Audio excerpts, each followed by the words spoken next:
Son Goku, Superman. So it's been a couple of days since Death Battle released what they're calling the definitive Goku vs. Superman fights. Basically, they're trying to undo the previous two fights that were unpopular and very controversial. So what did I think of the third? In my opinion, it didn't need to be made. Let me explain. It's been a long time. I've gotten really strong, by the way. Dreams save us. Dreams lift us up and transform us into something better. And on my soul, I swear that until my dream of a world where dignity, honor, and justice are the reality we all share, I'll never stop fighting. Ever. I am a warrior you've heard of in legends, pure of heart and awakened by fury. That's what I am. I feel like I live in a world made of cardboard, always taking constant care not to break something, to break someone. Never allowing myself to lose control, even for a moment, or someone could die.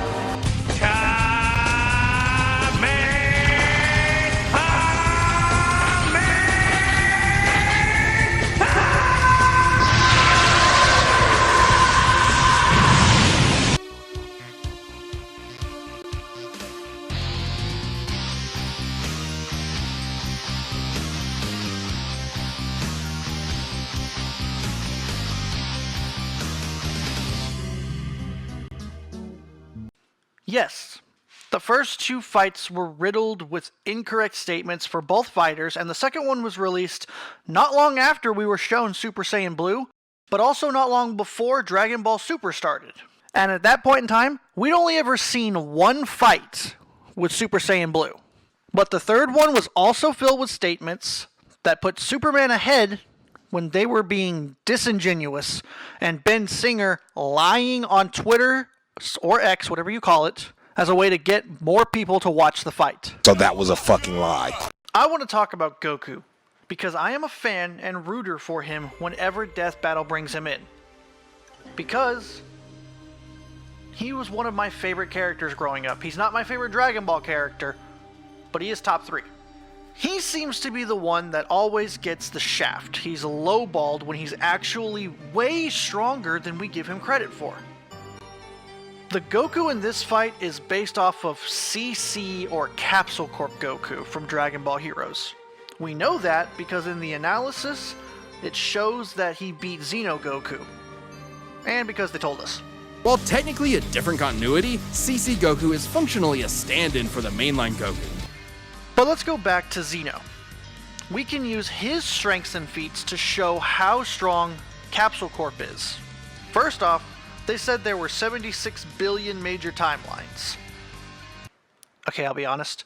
I have no idea where they got this. I looked it up and didn't get this number anywhere. In fact, anytime I Googled how many major timelines or how many realities were in Dragon Ball Heroes, the answer it gave me was the 12 multiverses that Whis mentioned to Goku and Vegeta. But every other video I've seen where people talk about Xeno Goku, they bring up posters of the Dragon Ball Heroes multiverse being infinite. But I'll use the number they gave to give a calculation and how this is lowballing Goku extremely. And once I'm done, I'll tell you why. So I'm going to multiply each Super Saiyan transformation's multiplier into this 76 billion they gave us. I'm going to do it based off of what the multiplier is from base, not what the multiplier is from the previous transformation. That just makes it easier for me. So Super Saiyan is a 50 times multiplier.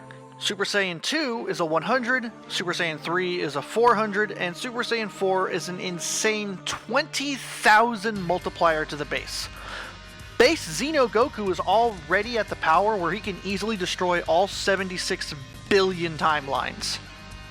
But if he were to transform into his Super Saiyan 1 transformation, he would be able to destroy 3,821,746,288,050 timelines. That's a lot. That's timelines. That means if we were to look at Crisis on Infinite Earth, he's already taken out 3 trillion of them by himself without any help. Super Saiyan 2 just gets even higher because now we're at 7,643,492,576,100 timelines. Super Saiyan 3 is 30,573,970,304,400 timelines. And in Super Saiyan 4, he would destroy a staggering 1,528,515,220,000 timelines. That is before the Limit Breaker transformation, which I also have not gotten a real consensus of how strong it is in comparison to the base Super Saiyan 4. But we all know that at a minimum, it can double that 1.5 quadrillion. However, they tried to be a little bit sneaky, as right next to that big 76 billion number is that tricky little word, infinite. When they are mentioning the minor timelines, those are still timelines, which means that those are still universes. Goku can destroy all of those in base. He also beat Demigra in his base form. Demigra threatened every timeline and the real world, which was on a different dimensional plane to the multiverse that they were on. That meant that Goku could beat a 5th or 6th dimensional being in base form. He didn't even transform into Super Saiyan, or Super Saiyan 2, or Super Saiyan 3, or 4, or Limit Breaker. He was literally in his base black-haired form, and he beat Demigra. But Death Battle ignored that, either to swindle the viewer, or because in their minds it wasn't relevant, because no matter what, Superman was always going to win, because his abilities make him virtually unkillable in the main timeline, which isn't even the timeline this Death Battle is supposed to be on.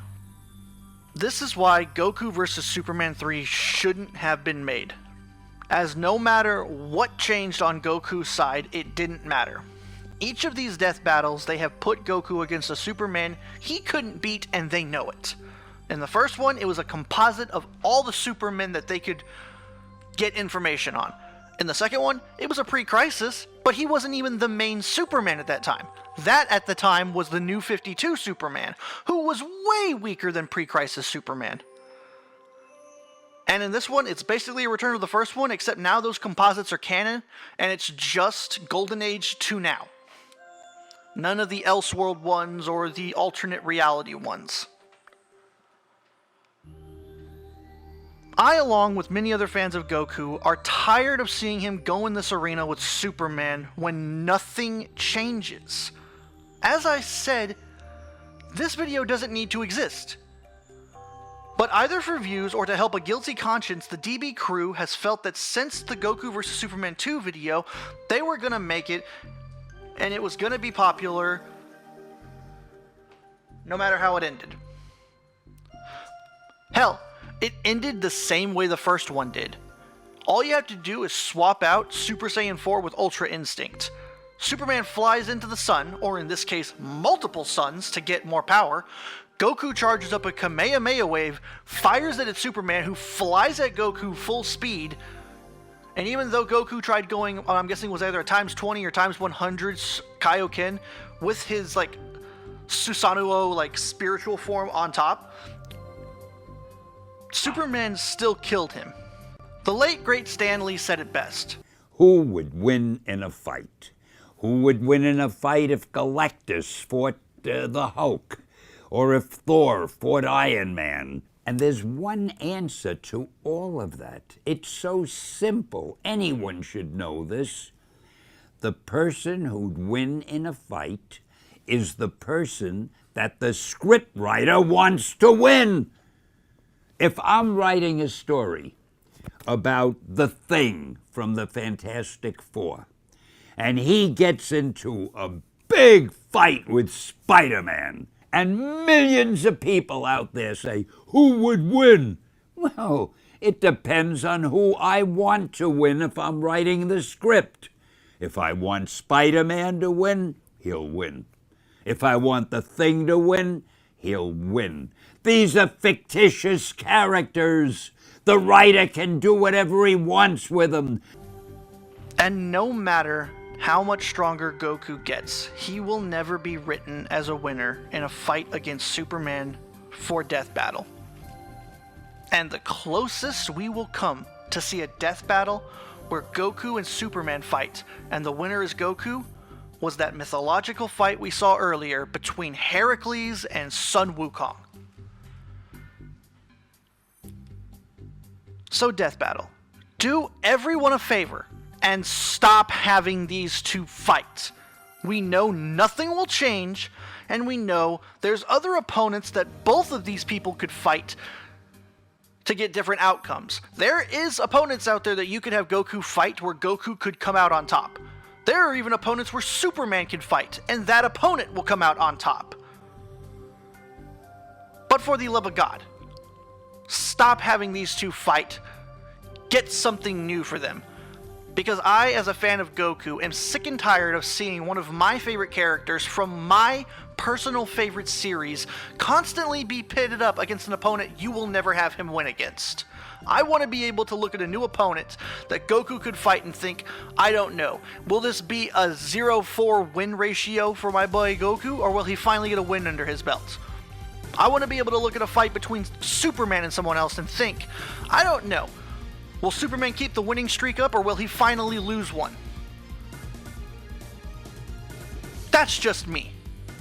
And I'm pretty sure there are a ton of other fans out there, especially Goku fans. Superman fanboys are just hooping and hollering because we have a 100% win ratio while our boy has a 0%.